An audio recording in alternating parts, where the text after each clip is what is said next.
उदयपुर से आपको बता दें कि मुख्यमंत्री अशोक गहलोत का मेवाड़ दौरा, उदयपुर सर्किट हाउस में सीएम गहलोत जन सुनवाई कर रहे हैं और उसी की तस्वीर हम आपको दिखा रहे हैं। सीएम गहलोत का यहां से बांसवाड़ा जाने का कार्यक्रम है। मुख्यमंत्री लोगों से बातचीत कर रहे हैं और देखिए किस तरह से इत्मीनान से समस्याओं को पूछा जा रहा है।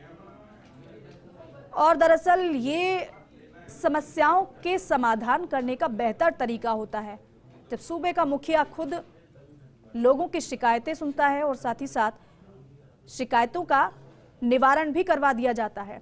इससे बेहतर क्या होगा, इसीलिए लोग यहां पर पहुंचते भी हैं, अपनी अपनी समस्याओं को लेकर कुछ सुझाव भी देते हैं, कुछ मांग भी रखते हैं मुख्यमंत्री के समक्ष और कुछ अपनी परेशानी भी बयां करते हैं। एक महिला भी आपको नजर आ रही है, हालांकि मुख्यमंत्री कुछ समझाते हुए नजर आ रहे हैं या फिर पूछ भी रहे हैं।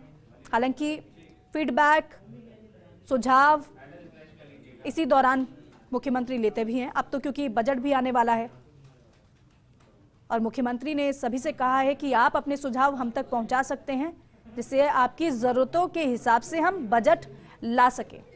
अब ऐसे में ये जो जन सुनवाई है हर मायने में खास है।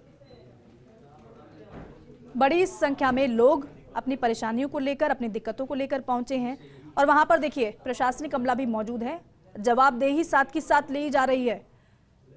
जो अधिकारी साथ में मौजूद हैं उनसे मुख्यमंत्री कुछ कह भी रहे हैं।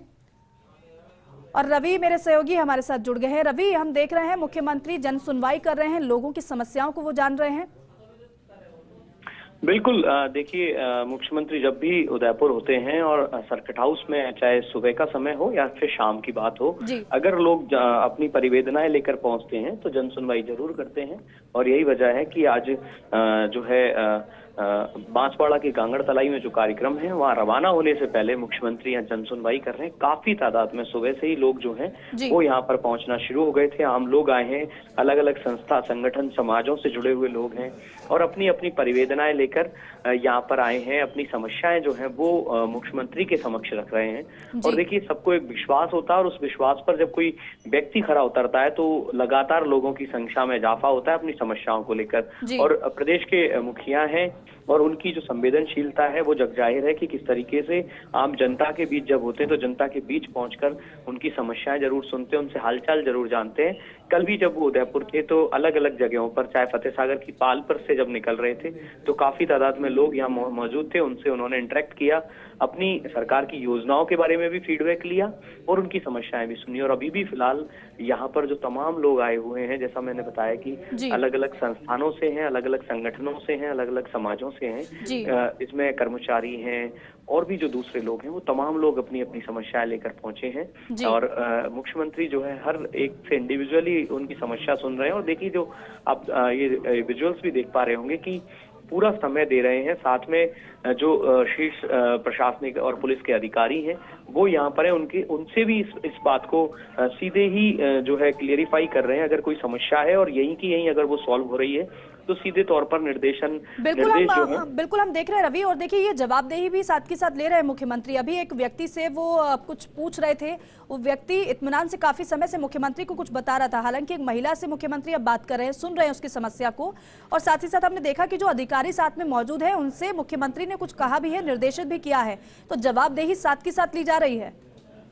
बिल्कुल, देखिए अभी जस्ट शुरू ही किया है जन सुनवाई को और जहां पर सबसे पहले सीढ़ी उतरकर जैसे ही जहां से शुरू हुई आम लोगों की जो लाइन है वहीं पर ही अभी रुके हुए हैं। तो ये एक इस बात को दिखाता है कि सिर्फ एक तरीके से एक दिखावा करना ही मकसद नहीं होता है, बल्कि समस्याएं कैसे सॉर्ट आउट हो, कैसे आम व्यक्ति को जो है जो उसकी समस्या है उसका निदान मिल सके, उसका निराकरण हो। और यही वजह है कि आप देखिए काफी देर से, करीब 3 से 4 मिनट से मुख्यमंत्री उसी जगह पर हैं जहां पर उन्होंने जन सुनवाई को शुरू किया था। और अभी एक लंबी फहरिस्त जो है वो यहाँ पर आम लोगों की, आम जनता की है जो कि अपनी अपनी समस्याएं लेकर पहुंची। और देखिए जैसा मैंने बताया कि हमेशा मुख्यमंत्री का ये एक अंदाज है और उनका एक जनता के बीच जाने का ये सबसे अच्छा तरीका है। चाहे वो जयपुर में अपने निवास पर हो, चाहे वो किसी भी प्रदेश के किसी भी जिले में अपने प्रवास पर जाएं, उनका हमेशा से होता है कि अगर जनता वहां पर है तो उसके साथ सीधे इंटरेक्ट करना और इससे दो बड़े फायदे जो हैं वो होते हैं।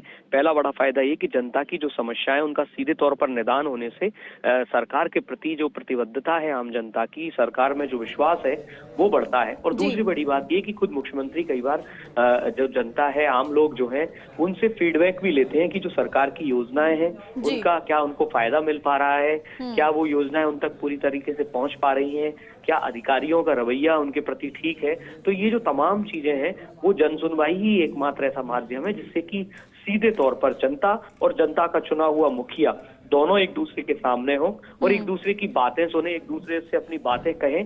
और ये जो कहने सुनने की जो प्रक्रिया है, कहने सुनने की जो परंपरा है, वो जाहिर सी बात है कि एक सशक्त लोकतंत्र की ओर एक व्यवस्था को बढ़ाती है। और यही लोकतंत्र का सबसे बड़ा आधार भी है, जिसके लिए पूरी दुनिया में देश को, भारत को जाना जाता है कि यहाँ पर जो चुना हुआ जनप्रतिनिधि है उसकी जवाबदेही पूरी है कि वो जनता की समस्याओं को सुने और समय पर उनका निवारण करवाए और उनकी समस्याओं को हमें हमेशा समय समय पर उठाता भी रहे। और यही चीज जो है इस जन सुनवाई के दौरान परिलक्षित भी हो रही है। रवि एक बात और, क्योंकि आपने बताया कि अभी ज्यादा समय नहीं हुआ है जन सुनवाई को शुरू हुए, इसका और आपने बताया कि बड़ी संख्या में वहां पर फरियादी पहुंचे हैं अपनी फरियाद को लेकर, इसका मतलब यह है कि अभी तो थोड़ा समय लगेगा यहाँ पर समस्याओं को सुनने में मुख्यमंत्री को। बिल्कुल, देखिए आप जिस गंभीरता को देख पा रहे होंगे कि जिस गंभीरता के साथ में जहां से मुख्यमंत्री ने शुरुआत करी, मैंने जैसा कहा कि जहां पर शुरुआत में ये जो लाइन थी जहां पर लोग खड़े हुए जन सुनवाई में, उसी जगह पर अभी मुख्यमंत्री हैं। यानी कि जो परिवेदनाएं उन तक लाई गई हैं उनका पूरी मुस्तैदी के साथ, पूरे मनोयोग के साथ, पूरी संवेदनशीलता के साथ वो उन परिवेदनाओं को सुन रहे हैं, समझ रहे हैं। और साथ ही साथ अधिकारी जो साथ में है, संभागीय आयुक्त हैं, कुछ विभागीय अधिकारी जो हैं वो यहाँ पर हैं, जिला कलेक्टर हैं, इसके अलावा मंत्री जो हैं, यहाँ के प्रभारी मंत्री रामलाल जाट उनके साथ में हैं, इसके अलावा टीएडी मंत्री जो हैं वो यहाँ पर मौजूद हैं, कुछ विधायक हैं, स्थानीय जनप्रतिनिधि हैं। तो वो तमाम लोग जो हैं वो यहाँ पर साथ में, और साथ के साथ ही इन चर्चाओं का, जो लोगों की परेशानियां हैं उनका जिस तरीके से निवारण होता है, उसका सबसे अच्छा तरीका यही है कि जन सुनवाई के दौरान जब अधिकारी मौजूद हैं, मुख्यमंत्री उनसे भी पूछ रहे हैं कि क्या समस्या है, कैसे वो शॉर्ट आउट हो सकती है। और अब देखिए, अब जो है वो थोड़ा आगे बढ़े हैं मुख्यमंत्री, और जो दूसरे लोग हैं जिनकी परिवेदनाएं लेकर लोग पहुंचे हैं। बिल्कुल रवि, और देखिए ये बेहद महत्वपूर्ण होता है। हमने देखा है कि एक व्यक्ति के हाथ पर हाथ मुख्यमंत्री ने रखा, ये बताते हुए कि आप चिंता मत करिए, आपकी समस्या का समाधान जरूर होगा। और इस तरीके से मुखिया अगर आश्वासन दे रहा है तो निश्चित तौर पर विश्वास तो जागृत होता ही है। लेकिन अभी बांसवाड़ा जाने का कार्यक्रम मुख्यमंत्री का है, लगभग कितनी देर तक मुख्यमंत्री यहाँ पर रुकने वाले हैं, कुछ जानकारी इस कार्यक्रम को लेकर है आपके पास क्या? यहाँ से कब तक निकल सकते हैं? बिल्कुल, देखिए अभी फिलहाल तो जिस तरह से यहाँ पर लोग अपनी परिवेदनाएं लेकर आए हैं, तो ऐसा लगता है कि करीब 10-15 मिनट यहाँ पर इस जन सुनवाई में और जो है लग सकते हैं। और जैसा कि अभी देखिए कुछ लोगों ने समस्या रखी, तो मुख्यमंत्री ने जो नगर निगम के कमिश्नर हैं उनको वहाँ बुलाया है, अपने पास बुलाया है। तो ये जो चीजें हैं, ये एक बहुत अच्छा तरीका है कि सामने अधिकारी है और पीड़ित जनता है और बीच में प्रदेश के मुखिया हैं जो कि उस समस्या का निवारण करवा रहे हैं। और जैसा आपने पूछा है कि यहाँ अभी कुछ देर लगेगी मुख्यमंत्री को इस जन सुनवाई के कार्यक्रम में। इसके बाद मुख्यमंत्री यहाँ से सीधे फतेहपुरा स्थित जो वल्लभ नगर की विधायक हैं प्रीति शक्तावत, उनके निवास पर जाएंगे। वहां पर कार्यकर्ता काफी तादाद में हैं, उनसे भी मिलेंगे। और इसके बाद सीधे जो विद्या भवन रूरल इंस्टीट्यूट में जो उनका हेलीपैड है, वहां से हेलीकॉप्टर द्वारा वो बांसवाड़ा के गांगड़ तलाई के लिए प्रस्थान करेंगे। लेकिन संभव है कि करीब आधा घंटा इस पूरी प्रोसेस में लगे और उसके बाद में मुख्यमंत्री यहाँ से रवाना हो। जी, कुल मिलाकर अभी यही है कि न केवल लोगों की समस्याओं को मुख्यमंत्री सुन रहे हैं, जैसे कि आप बता रहे हैं कि अभी कार्यकर्ताओं से मुलाकात होगी, उनकी भी बात को मुख्यमंत्री सुनने वाले हैं। और वहां पर कौन कौन मौजूद रह सकता है रवि? आपने बताया कि विधायक तो मौजूद रहेंगे, लेकिन साथ ही साथ और कौन कौन वहां पर मौजूद रह सकता है, किस किस की मौजूदगी हो सकती है वहां पर? जी बिल्कुल, देखिए फिलहाल तो ये जन सुनवाई का जो कार्यक्रम है, यहाँ पर तमाम जो जनप्रतिनिधि हैं, मंत्री हैं इस इलाके के,